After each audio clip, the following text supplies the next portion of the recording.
প্রতিদিন শুবেন আল্লাহুম্মা বিইসমিকা আমুতু ওয়া আহইয়া, এই দোয়াটা পড়বেন। নবী কুলুহুসুর 3 বার পড়তেন। কবার কুলুহুসুর কবার পড়তেন? এই শোয়ারটাই নাই। 3 বার কুল আউযু বিরাব্বিল ফালাক, নাম ফালাক, ফালাক পড়তেন 3 বার। কুল আউযু বিরাব্বিন নাস 3 বার পড়তেন। হাতে এবারে ফুঁক দিতেন, শুধু না, গায়ের থেকে মাথা থেকে পা পর্যন্ত মাসাহ করতেন। এই সূরাগুলো কেউ যদি পড়ে, শয়তানি ওয়াসওয়াসা, মানুষের হিংসা, জিনের জাদু টোনা, কুফরি কালাম, শিরকি কালাম, বিদআতি কালাম, সমস্ত ধরনের খারাপিগুলো আল্লাহর রহমতে তার উপর থেকে দূর হয়ে যায়। আল্লাহ নবীকে ইহুদি মেয়ে জাদু করেছিলেন, মাথা আঁচড়ানো চিরুনিটা দিয়ে জাদু করলেন কুয়ার মধ্যে। আগে যে কুয়া দেখেছেন, আমাদের ব্যবহার নেই, যারা বাইরে আসবেন তাদের গিয়েছেন। একজন ইহুদির মেয়ে নবীর ব্যবহারিত চিরুনি নিলেন, 11 খানা গেরো দিলেন। কি ওদের কি জাদু সিস্টেমে গেরো দিয়ে কুয়োর মধ্যে পাথর চাপাতে রেখে দিলেন।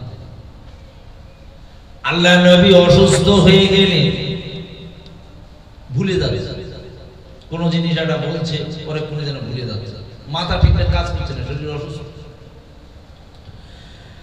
একটা টাইম জিবরাইল আলাইহিস সালাম এসে বললেন, ইয়া রাসূলুল্লাহ, হাবিবাল্লাহ, হুজুর আপনার প্রতি ইহুদিরা চক্রান্ত করেছে, আপনাকে মেরে ফেলতে চায়, আপনার উপরে জাদু হয়েছে।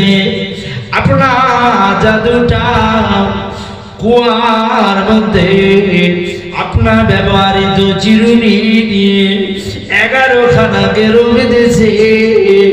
এই চিরুনিটা গেরোর কারণে, জাদুর কারণে আপনি অসুস্থ হয়ে গিয়েছে। আপনার পক্ষে তাকে নবী কি, এই নবীর যখন জাদু হলো, নবী অসুস্থ, জিবরাইল বললেন যে অমুক মেয়ে এই চিরুনিতে 11টা গেরো মেরে চিরুনিটা এই কুয়ার মধ্যে আপনার চাপা দিয়ে রেখেছে, ছাড়াবেন কি করে? সূরা ফালাক নাজিল করলেন। সূরা ফালাক, কুল আউযু বিরাব্বিল ফালাক, এক আয়াত পড়ে ওই চিরুনির উপরে ফুঁক দেবে। কুল আউযু বিরাব্বিল ফালাক বলার পর একটা ফুঁক দেবে। তারপরে কি? তারপরে আয়াত কি? মিন শাররি মা খালাক, বাংলা মানে হলো আল্লাহ যা যা খারাপ আছে, খারাপ আপনি আপনার ইলমের মধ্যে যা খারাপ রয়েছে, যে সমস্ত খারাপিয়াতের কারণে মানুষের ক্ষতি রয়েছে, ওগো রব্বুল আলামিন সেই খারাপি থেকে আপনি আমার নিরাপদ করুন। এর বাংলা মানে এই আয়াতটা পড়ে আর একটা সূরা ফালাক আর নাস মিলে 11টা আয়াত আছে, 11টা আয়াত নাযিল হয়েছিল। এই আয়াত পড়ে ফুঁক দেওয়ার সাথে সাথে আল্লাহ নবীর উপরে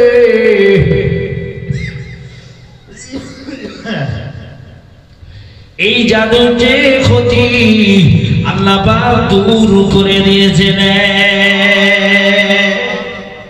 এই জন্য প্রতিদিন রাত্রে আমার নবী এই সূরাগুলো পড়ে এই হাতে ফুঁক দিয়ে মাথাটাকে ঘষতেন, আর সাহাবারাও এই আমল করেছে। আমরা সেই আমল করি। আমরা কি আমল করি? ব্যবসা ভালো হচ্ছে না, হুজুর একটা তাবিজ, হুজুরও দেখলো তাবিজ দিলি ইনকামটা কাজ হলো।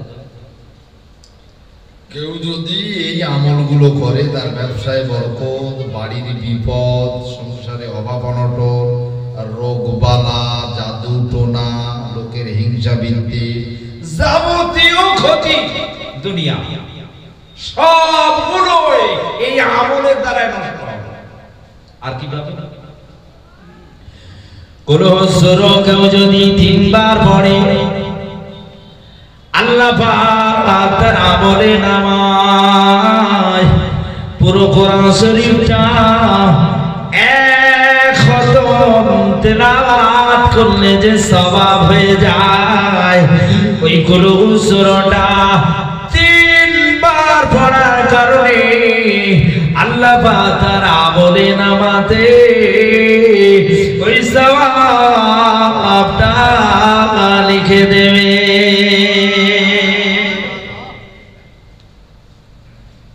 একটু আমল করি না আমরা, শুধু দড়ি তাবিজ কালাম, ডাক্তার বদ্যি, সেরেকি কালাম এই পেছনে ছুটি। গত 3 দিন আগে এক ভদ্রলোকে জানাতো বাড়ি হিসাবি হিসাবি ওর পাশাটা কি আছে না শ্রীকৃষ্ণপুর না কি আছে শিরশিনি, বলছে বহু জায়গায় তদবির করেছি, লাস্টে কাজ হচ্ছে না বলে কালী সাধনা করেছি, তাও কাজ হয় না, হুজুর আপনি তদবিরটা করে দিন। আমি তওবাতিল্লাহ পড়ে ভালো করি, যা কাজ করেছো যার নাম কিনে এনেছে। দুনিয়ার সামান্য কিছুর জন্য ঈমান বিক্রি করে ফেলেছো, তোমার মধ্যে আর ঈমানই কুফরি যে করে তার মধ্যে তো আর ঈমান থাকে না, তুমি এর নষ্ট করে ফেলেছো। কাজেই আগে তওবাতিল্লাহ করে পাক পবিত্র হয়ে আমার কাছে এসো, তারপরে কথা হবে।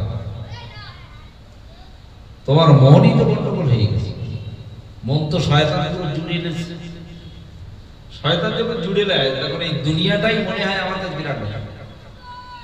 দুনিয়ার 200 টাকা লস আমার পক্ষে আর মানা সম্ভব হয় না, কিন্তু ঈমানের দাবি হলো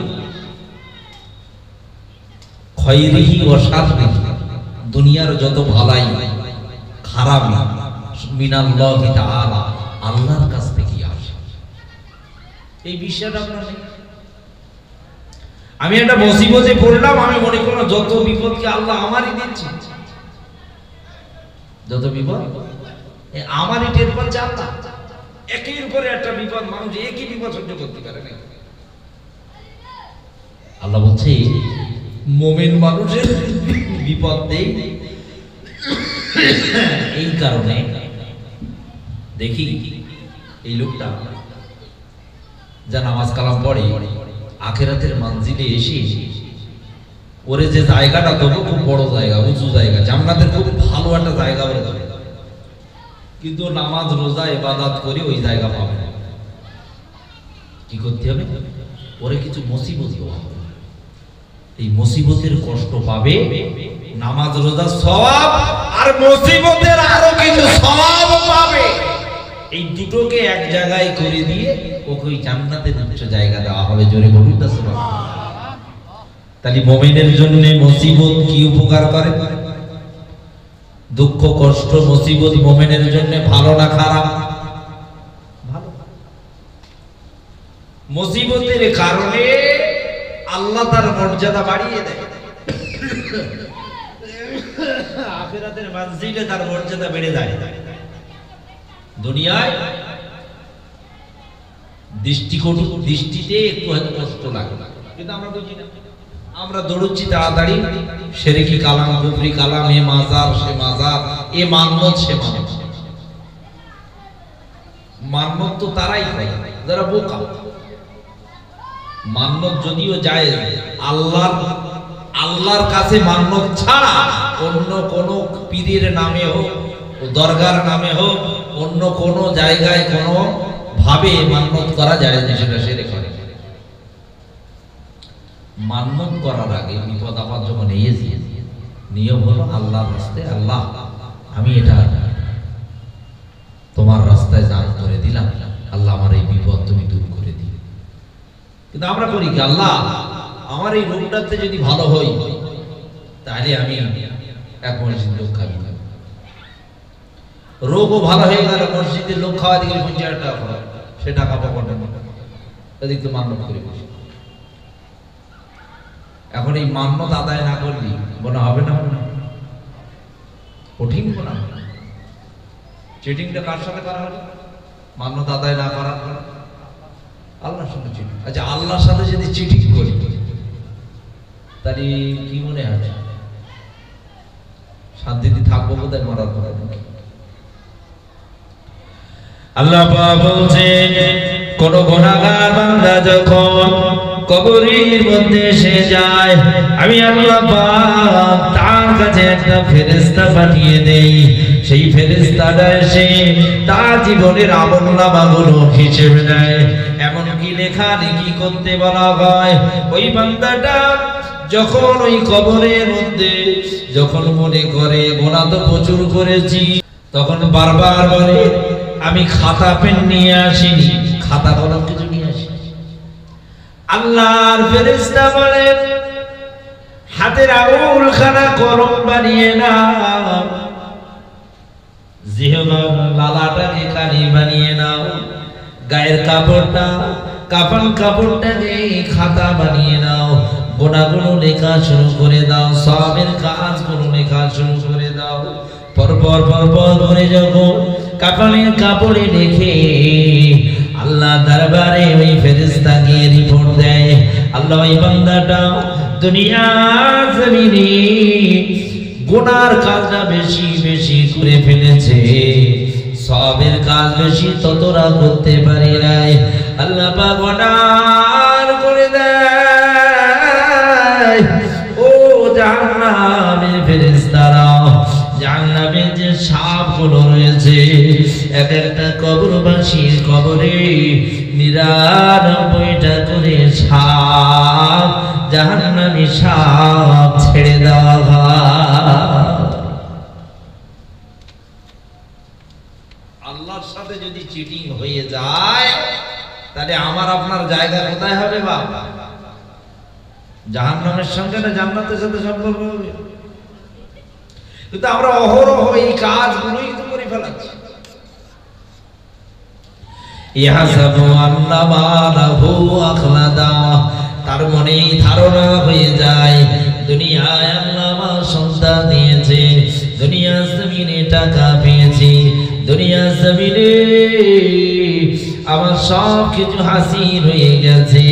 না না না, এই পৃথিবী থেকে মনে হয় আমি আর এই দুনিয়া ছেড়ে যাব না। প্রশ্ন হলো, হুজুর আমরা কিন্তু মরণের ভয় করি, আপনি যেটা বলছেন না এর সাথে আমরা জড়িয়ে না, আমরা মরণের ভয় করি। খুব বুকে হাতে বলুন তো, এই গ্রামের কথাই বলি, এই গ্রামে আছে 350 ঘর, কত ঘর? 350 ঘর।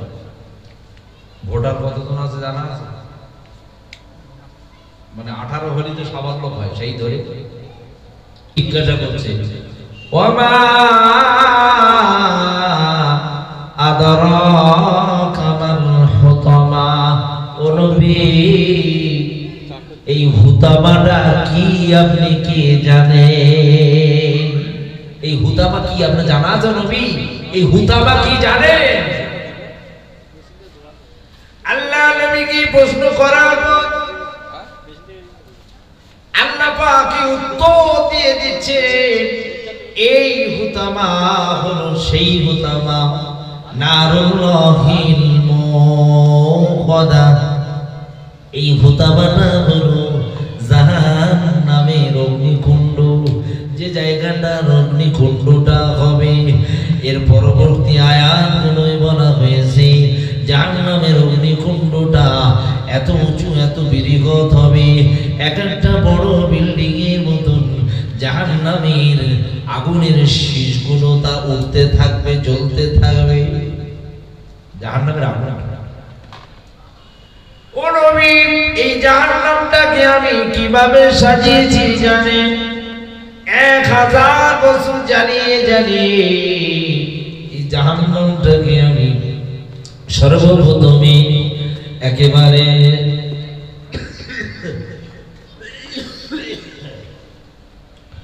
লাল বর্ণ করেছিলাম, পরে আবার 1000 বছর ওই আগুনটাকে জ্বালিয়ে জ্বালিয়ে আমি একেবারে সাদা করেছি। তারপর আবার 1000 বছর এই জাহান্নামের আগুনটাকে জ্বালিয়ে জ্বালিয়ে কালো করে বিষাক্ত করে বানিয়েছি। যারা এই ধারণা করতেছে খোদার কাছে দাঁড়াতে হবে না, খোদার কাছে বিচার দিতে হবে না, কিয়ামতের মাঠে গোনার বোঝা নিয়ে দাঁড়াবো না, কিয়ামতের মাঠে আবার এই গোনা ওজন হবে না, আল্লাহ দেখবে না। আল্লাহ বলছে এই ধারণার নস্বাত করে দিয়ে ও নবী এদেরকে ওই যে হুতামা নামক জাহান্নামে আমি এদেরকে নিক্ষিপ্ত করব।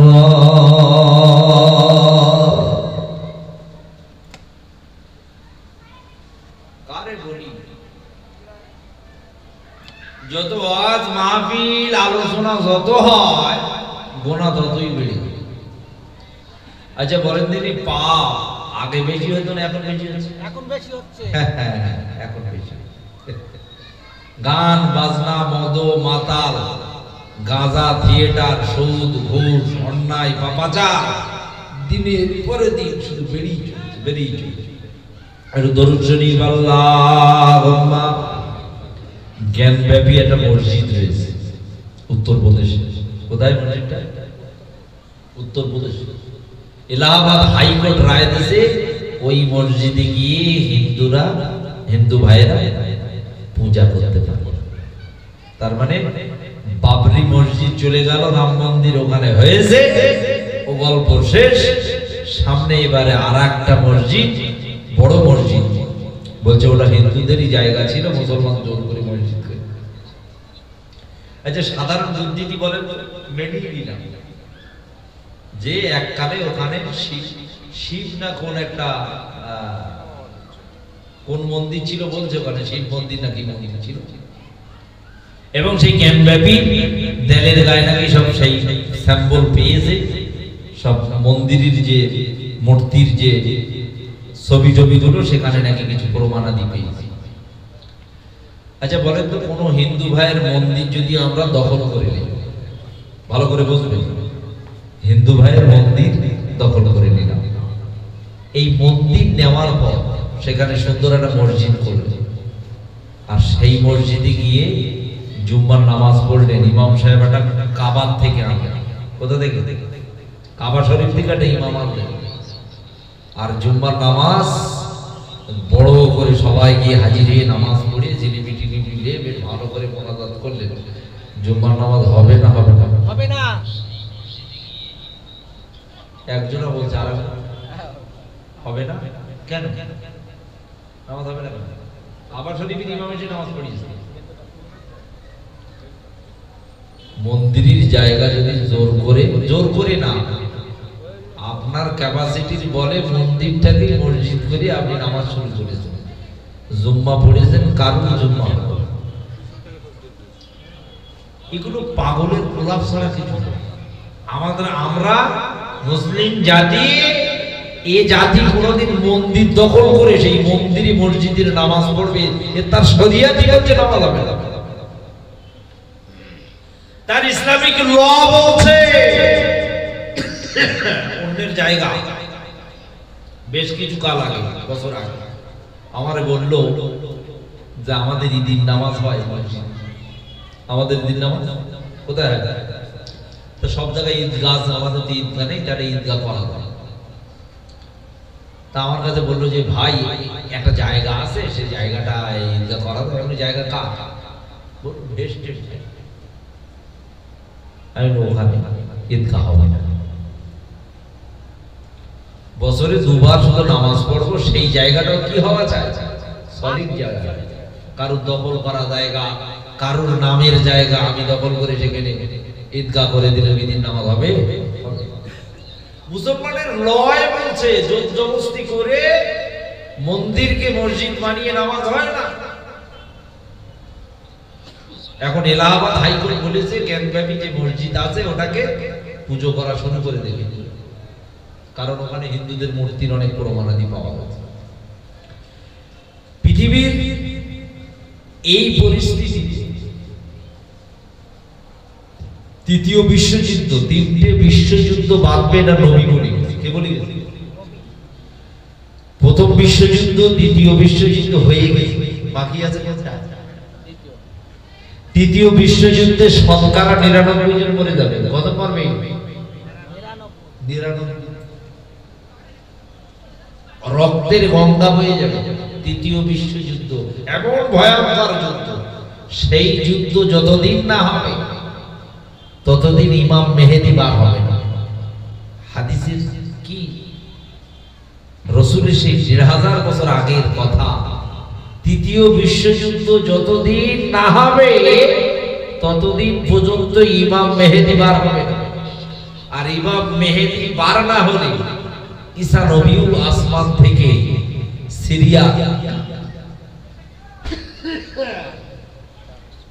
সিরিয়ার একটা মসজিদ আছে, সেই মসজিদটার রং হলো সাদা রং। রাসূল যখন এই হাদিসটা বলে তখন সেই জায়গায় কিছু ছিল না। ৭০০ বছর আগে সেখানে মসজিদ এবং সেই মসজিদটার রঙই সাদা। সিরিয়ার সেই মসজিদে ঈসা নবীও আসবে। ঈসা নবী না আসলে দাজ্জাল একজন বার হবে, যেটা ইহুদিদের থেকেই বার হবে। ইহুদি সম্প্রদায়কে সে সাপোর্ট করবে এবং সারা পৃথিবীটা সে তছনছ করবে। রাসূল ১৫০০ বছর আগে প্রতি সময় প্রতিদিন তিনি দোয়া করতেন, আল্লাহুম্মা ইন্নী আউযু বিকা মিন ফিতনাতি মাসিহিদ দাজ্জাল। এবং সাহাবাদেরকে অন্যান্য নবীরাও এই সতর্ক করে গেছে যে দাজ্জালের ফিতনা থেকে আল্লাহর কাছে আশ্রয় চাই। আল্লাহুম্মা ইন্নী আউযু বিকা, ও আল্লাহ তোমার কাছে আমি আশ্রয় গ্রহণ করছি, প্রার্থনা করছি। কি প্রার্থনা? মিন ফিতনাতি মাসিহিদ দাজ্জাল। মাসিহিদ দাজ্জাল যে ফিতনা, যে ফাসাদ হবে, সেই ফাসাদ থেকে একটু বাঁচার আশা করছি। এভাবে নবী প্রতিদিন দোয়া করতেন। আমাদেরকেও বলা হচ্ছে নফল নামাজে সালাম ফেরানোর আগে, সালাম ফেরানোর পরেও তো দোয়া হবে, আল্লাহুম্মা ইন্নী আউযু বিকা মিন ফিতনাতি মাসিহিদ দাজ্জাল। ওগো আল্লাহ, মাসিহ দাজ্জালের ফিতনা থেকে আশ্রয় চাইতেছি। ওয়া আউযু বিকা মিন মাহইয়া ওয়া মামাত। ওগো আল্লাহ, জীবন দশায় আরো যত ফিতনা ফাসাদ আছে সমস্ত ফিতনা থেকে আশ্রয় চাইতেছি। মরণের পরে যে আযাব আছে, কষ্ট আছে, বিশেষ করে জাহান্নামের আযাব, কবরের আযাব থেকে আল্লাহ তোমার কাছে আশ্রয় চাইতেছি।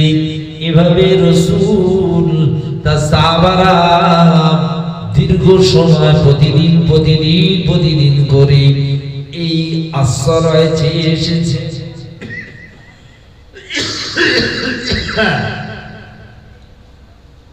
আমরা সেই আশ্রয়গুলো চাইতে ভুলে গেছি। তৃতীয় বিশ্বযুদ্ধ আসন্ন, এটা আমার কথা না, আমি তো কিছুই বুঝিনি। গ্লোবাল বিষয়বস্তু নেই, যারা জিওপলিটিক্স বোঝে তারা বলতে পারে। তো তাদের কাছ থেকে শুনে বুঝে আমি যেটুকু বুঝলাম, যা তথ্য অনুযায়ী ইন্টারনেট পৃথিবীর সমস্ত বড় বড় স্কলারদের থেকে তাদের আলোচনা, তাদের বক্তব্যের মাধ্যম দিয়ে এটাই পরিষ্কার যে তৃতীয় বিশ্বযুদ্ধ অতি সন্নিকট। তার কিছু সিম্পটম আমরা শুনতে পাচ্ছি, জানতে পাচ্ছি।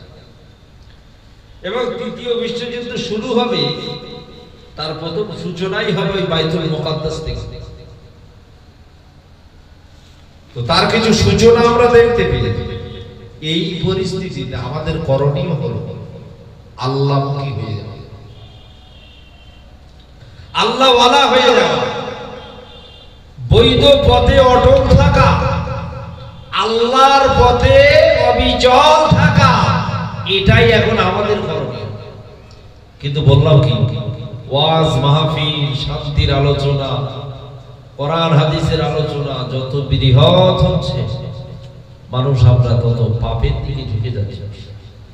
পৃথিবী আজকের ছড়িয়ে যাচ্ছে জেনা ব্যভিচার, সারা পৃথিবীতে ছড়িয়ে পড়ছে জেনা ব্যভিচার, মদ জুয়া। সৌদি আরবে সেখানে মদ খেলি, মদের দোকান খুললেই মার শাস্তি আছে।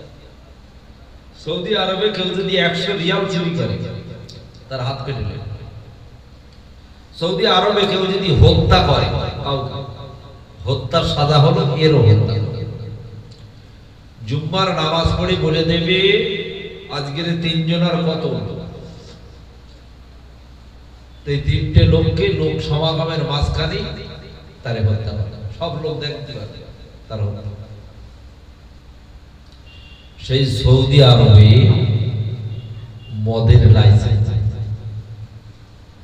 খবর পেয়েছেন না পান? সিনেমা হল খুলেছিল এখান থেকে অনেক আগের কথা, সৌদি আরব রিয়াদ। রিসেন্টলি খবর হলো রিয়াদ সৌদি আরবের রাজধানী, সেখানে মদের দোকান করেছে এবং বিদেশি যারা যাবে তারা যেন একটু আনন্দ ফুর্তি করতে পারে। তাহলে কত নোংরা জায়গায় মুসলিম সমাজ চলে যাচ্ছে, একটু ভাবার বিষয়। আমি ইন্টারন্যাশনাল তথ্য অনুযায়ী বলছি, সারা পৃথিবী ব্যাপী গ্লোবাল আঘাত করেছে আজকের পাপের ফোয়ারা উঠছে।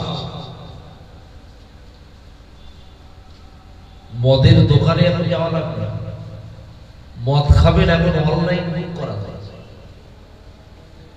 মহিলা দরকার অনলাইনে বুক করে নেওয়া যাচ্ছে, সেই মহিলা সেই সাইড আপনার হোটেল সব ব্যবস্থা করে দেবে, শুধু আপনার জন্য টাকা থাকা। পিঁপড়েও জানবে না, আপনি টাকা খরচ করবেন, ফুর্তি করে বাড়ি আসবেন। এত ইজিলি করে ফেলাচ্ছে সমাজে পাপগুলো, যে পাপের কারণে সমাজ আজ ক্যান্সার যেমন ছড়িয়ে যায়, শরীরকে অকেজ করে দেয়। এই পাপগুলো সমাজের মাঝে এসে এসে আজ আমাদের সমাজকে আল্লাহমুখিতা ছেড়ে শয়তানমুখী করে। ছোট ছোট ছেলে মেয়ে, আশ্চর্যের বিষয়, ছেলের পক্ষ গিয়ে ঠিকঠাক করে আসতে পরের দিন, মানে মেয়ে দেখে ঠিকঠাক করে আসছে, মেয়ে পরের দিন সকালে আওয়াজ হয়ে যাচ্ছে, ও দেখাশোনা রেডি করা। কি যুগ পড়ে গেল, টেনে পড়ে একটা মেয়ে, সেই মেয়ের সব ঠিকঠাক হয়ে আছে, ছেলের পক্ষে এদিকে বাড়িও বলিনি, বাপ মনে করলো যাকে মেয়ে বড় হচ্ছে, যদি একটা কাজ আসতে তো ভালো, দেখাশোনা কমপ্লিট, এইবারে পালাচ্ছে সেই অন্য ছেলের সঙ্গে। কি যুগ পড়ে গেছে ভাই, ইন্টারনেটের যুগ এসে কোন পাপটা বাদ আছে সমাজে, কোন পাপ আর বাদ আছে আমরা বোঝা যে এই পাপটা বাদ হয়েছে। কোন পাপ আর বাদ নেই যে এই পাপটা শরীয়তে আছে, এটা পাপ, আর এই পাপটা এখন আমরা করি।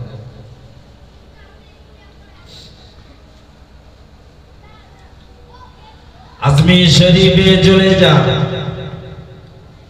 হাজার হাজার মুসলমান বেঈমান হয়ে যাচ্ছে। ঘটিয়া শরীফে চলে যান, শত শত মুসলমান ঈমান হারা হয়ে যাচ্ছে। ঘটিয়া শরীফে আমি একসময় গিয়েছি, টুপি ডাব্বা করে গিয়েছি, বলছি আপনাদের মতো মানুষ থেকে আসে না, কি করতে এসে? জিয়ারত করবো বলে, ফুল নিয়ে আসেন, চাদর টাদর নিয়ে আসেন, চড়া, এখানকার নিয়ম কানুন একটু মান, ফিন্নি দেয়, পয়সা করে খরচ করে। তাহলে এগুলো দোয়া তো আমাদের শরিয়াত অনুযায়ী কঠিন গোনা হবে ভাই, নরম ভাবেই বলছি। বলে তাহলে জিয়ারত করবেন ওই মাজারের ফাঁকায় গিয়ে করে, এর ভেতরে আমরা বসে আছি রোজগারের আসে, আপনার মতন মানুষই যাতে ফতোয়া সমাজে যারা বলছে আজমির শরীফে গিয়েছিলাম, সচক্ষে দেখছি মেয়েটার মাথা খারাপ হয়ে গেছে। বাবার মেয়ে এসে বলছে, ও খাজা বাবা, বহু দূর থেকে তোমার দরবারে এসেছি, তোমার সুনজর একটু আমাদের উপরে দাও। বাপ বলছে, আমার কলিজার টুকরা মেয়ে নিয়ে এসেছি, এই মেয়েটা অসুস্থ হয়ে আছে। ও খাজা বাবা, তোমার দরবারে এসেছে, কেউ তো কিছু না নিয়ে ফেরত চলে যায় না। আমি এসেছি আমার মেয়েটা শরীরটা সুস্থ করে দাও, তোমার হাড়িতে আমি একটা সোনা দান করে দেব।